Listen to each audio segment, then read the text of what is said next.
Doctor जवाब दिल के बुलावा मौत के देखी के चेहरा जानू चल जाई है लौट के।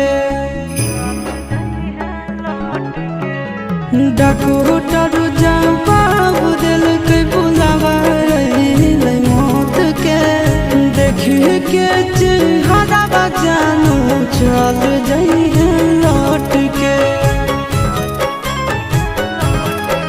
आगे अमन आलम गेला आशीष नंदन से योगी विश्वासघात कर गे।